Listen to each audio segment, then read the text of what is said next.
সোনারপুরে কাউন্সিলরকে চোর আখ্যা দিয়ে পোস্টার, কাউন্সিলরের মাকে মারধরের অভিযোগে আটক ৩। রাজপুর সোনারপুর পুরসভার ২৫ নম্বর ওয়ার্ডের কাউন্সিলর সোনালী রায় ও তার পরিবারের বিরুদ্ধে এলাকায় চোর স্লোগান ও পোস্টার পড়াকে কেন্দ্র করে উত্তেজনা ছড়ালো। অভিযোগ, পোস্টার দেওয়ার পর একদল ব্যক্তি কাউন্সিলরের বাড়িতে ঢুকে পরিবারের সদস্যদের মারধর করে।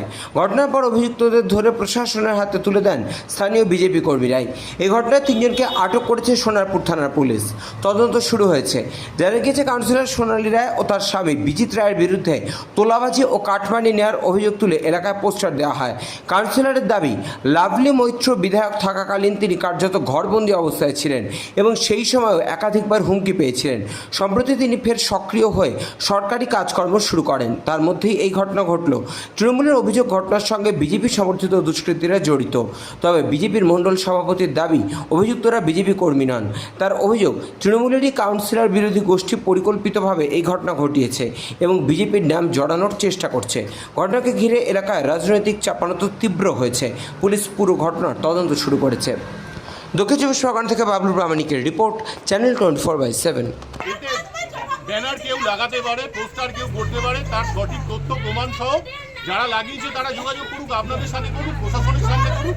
যদি চোর প্রমাণ হয় তাহলে উপযুক্ত শাস্তি হবে।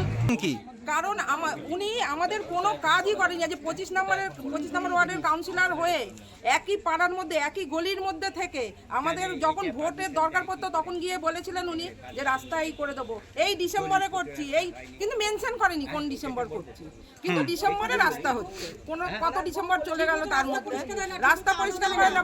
এমনকি গত পরশুদিনও আমাদের পাড়ার থেকে সব গেছে, যাওয়ার পরে ওনাকে বলার পরে বলে কি এখন নতুন সরকার এসেছে, টেন্ডার চেঞ্জ হয়েছে। তার আগে পর্যন্ত আমরাও গেছিলাম, আমিও ছিলাম।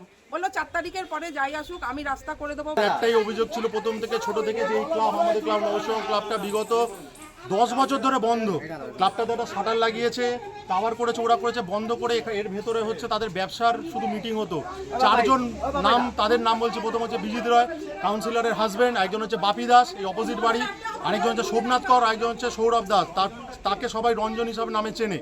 এই 4 জন মিলে এখানে একটা সিন্ডিকেট চালাতো, একটা না বহু সিন্ডিকেট চালাতো। ওরা কি করতো, তোলাবাজির টাকা তুলতো। কেউ ব্যবসা করতে এসে তার থেকে 1,40,000 টাকা তুলেছে, কেউ এখানে বাড়ি করেছে তার থেকে 40,000 টাকা তুলেছে, এরকম করে টাকা তুলতো।